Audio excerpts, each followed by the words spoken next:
안녕하십니까. 좋은나무교회 담임목사 이가훈입니다. 오늘 저는 여러분들과 같이 교회됨의 기도 40일 11번째 시간 비유에서 오류에 대해서 같이 나눠보도록 하겠습니다. 이 비유에 대한 내용에 대한 정의가 있죠. 뭔가를 비추어서 새로운 사실을 알고 깨닫는 것을 비유다라고 말합니다. 그래서 비견하여 예를 들면 이러이러함으로 이것은 사실이다라고 말하는 방식을 쓰죠. 근데 이 비유 해석을 성경에서도 많이 사용합니다.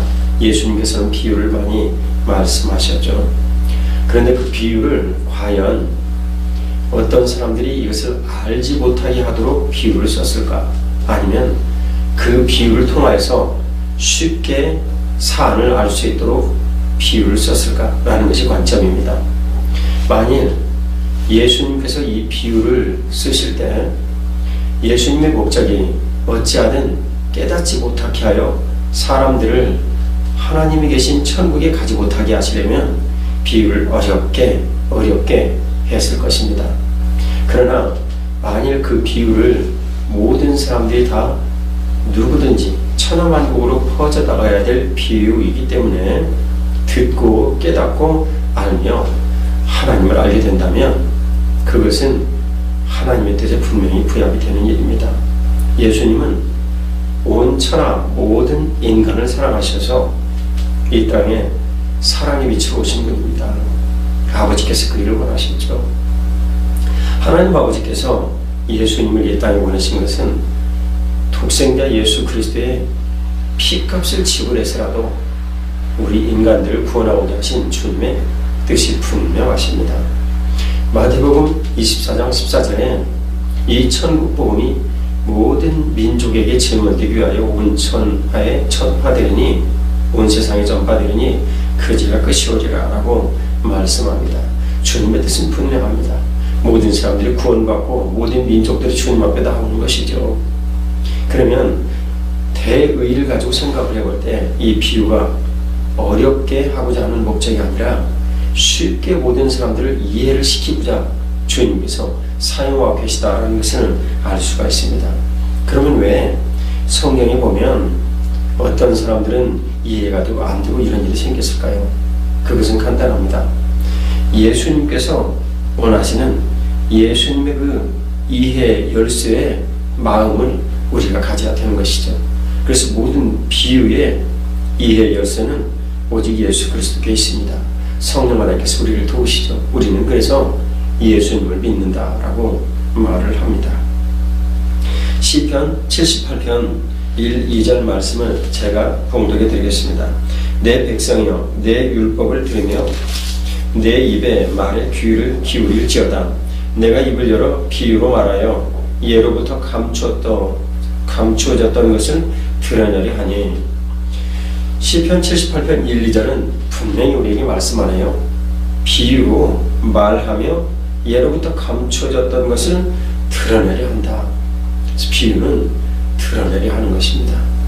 분명하게 비유가 감추어진 것이다, 어려운 것이다, 말하여 질 수 없다 라는 것을 명제로 내걸고 있다면 그러려니와 실제 비유는 되어지고 비유를 어떻게 해석하느냐라는 것이 우리에게 달려있다면 시편 78편 1, 2절의 말씀은 명백하게 우리들에게 사실인 것을 전달하고 있습니다.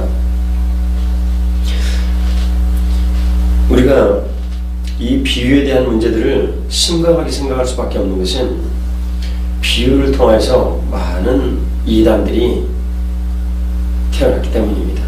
사실상 비유가 아니고서는 이단들이 태어날 수 있는 길이 없지요. 왜냐하면 이단이 주장하는 말은 진리가 아니기 때문에 그렇습니다. 진리라면 비유를 통하여서 자신을 입증할 필요가 없거든요. 그러나 자신을 정말 어떤 신적인 존재다라고 입증을 하려면 비유를 통해서 알레고리컬하게 해석을 하는 수밖에 없습니다. 그러면 이 비유를 우리가 어떻게 생각을 할 것인가?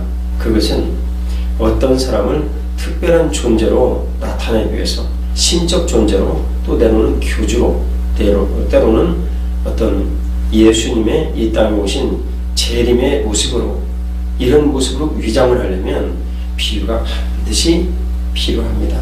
왜냐하면 이 비유는 이런 것이다 라고 정의를 할 수 있는 여지를 가지고 있거든요.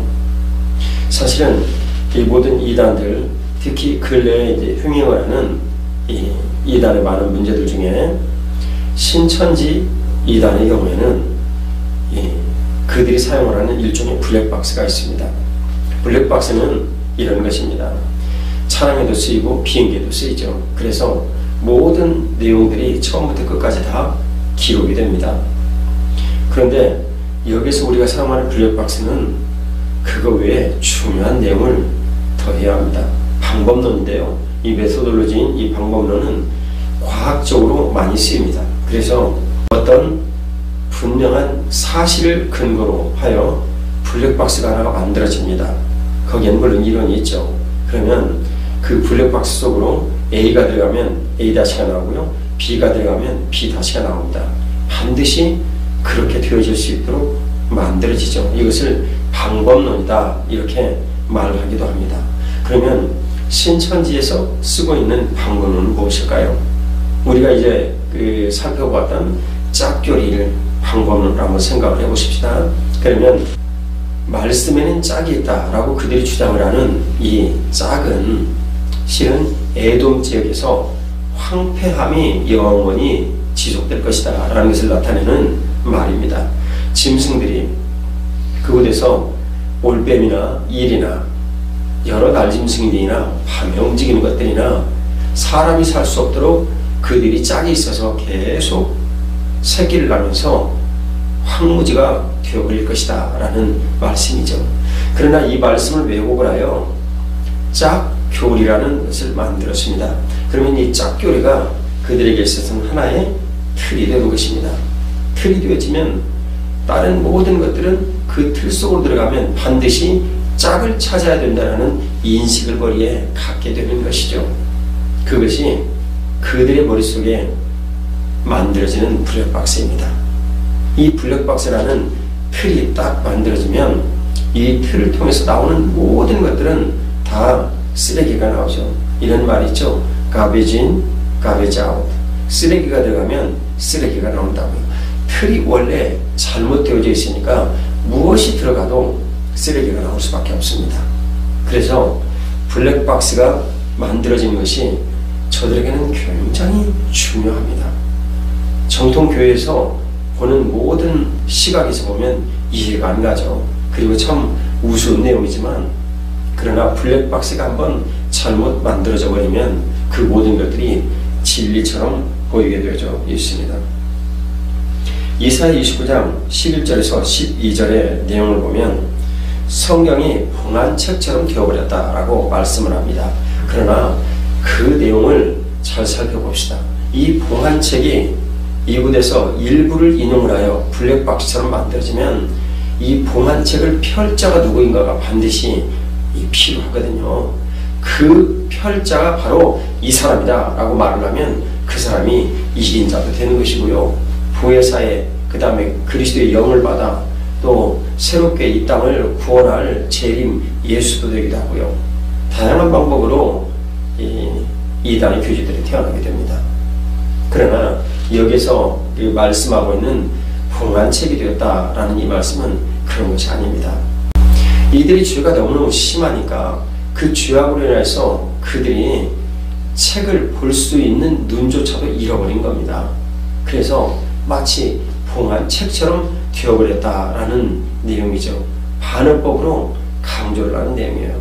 이것은 누구든지 번역본을 다른 걸 조금만 참조를 해도 알 수가 있고 개역성경을 자세히 읽어봐도 알 수가 있는 일입니다. 이 블랙박스가 잘못 만들어지면 문제가 심각해지는 거예요.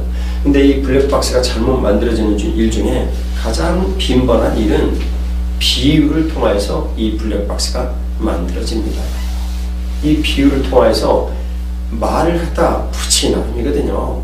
그래서 이 비유에는 이게 맞다, 이 비유에는 저게 맞다 라고 이야기를 하면 그 비유가 또 다른 블랙박스를 자꾸만 만들어내는 것입니다.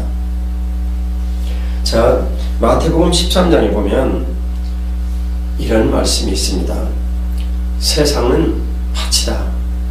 그런데 저들이 가라지의 비유를 사용을 하면서 이 세상을 교회라고 왜곡하고 있거든요. 근데 그곳에서 말씀하시는 세상은요, 세상은 밭은 세상이다. 그렇죠. 밭은 세상이다라는 말이죠. 이 밭은 세상이다라는 이 세상은 코스모스를 뜻합니다. 우리들이 알고 있는 헬라어에서 글자 그대로 세상이죠. 그러니까 헬라어까지 왜곡을 해버리면 곤란해요. 이렇게 변명할 거예요. 틀림없이. 예수님의 세상은 바로 이 교회다. 이렇게 얘기를 하셨죠. 억측입니다. 그때는 예수님께서 교회에 대해서 한 번도 말씀하신 적이 없거든요. 제자들이 어떻게 교회를 알겠어요? 말씀 안 하셨는데 16장에 가면 교회 이야기가 나옵니다. 주님께서 우리에게 말씀하신 이 말씀은 진리입니다. 진리는 왜곡되어서는 안 되죠. 블랙박스가 잘못 만들어지면 그 잘못 만들어진 틀 하나로 거기에서 파생되어진 모든 것들은 다 왜곡이 되게 마련입니다. 주님께서 우리에게 성경이라는 위대하고 놀라운 선물을 주셨습니다. 진리죠. 예수님에 대해서 말씀하고 있습니다. 그래서 예수님에 대해서 시작하고 예수님에 대해서 끝나는 것이 성경책입니다. 이 성경책은 성령 하나님께서 조명해 주셔야 우리가 깨닫습니다. 방법은요, 예수 그리스도를 구세주와 주님으로 영접하는 것입니다. 그럴 때 우리는 성령 하나님의 인도하심을 받을 수 있습니다. 성경을 왜곡되이 보지 않을 수 있습니다. 그리고 진리로 받아들이죠. 요한일서 2장 27절에 그래서 이렇게 말씀합니다. 기름 부으심이 우리를 직접 가르쳐 주신다고요. 그분이 성령 하나님이십니다. 그러면 성령 하나님은 무엇을 근거로 우리에게 이 모든 것들을 하실까요? 말할 필요 없이 예수 그리스도께서 이루신 모든 일들을 근거로 하여 우리를 가르치십니다. 그 일을 분명히 우리에게 가르쳐 주시려고 교회를 지으셨죠. 그래서 교회에서는 예배도 있고요, 양육도 있고, 봉사도 있고, 교제도 있고, 모든 일들을 다 포함을 하면서 우리가 교회 안에서 성장할 수 있게 해주신 거죠. 이 방송을 듣는 모든 분들이 교회 안에서 예수 그리스도를 만나고 그리고 그분을 높여드릴 수 있으면 사실상 우리의 모든 문제는 안전합니다. 주님께서 오늘도 여러분 모두에게 성경에 왜곡된 이 모든 시각으로부터 자유케 하시고 그리고 주님 주신 풍성하신 말씀의 은혜를 누리시기를 주 예수님 이름으로 축복합니다. 감사합니다.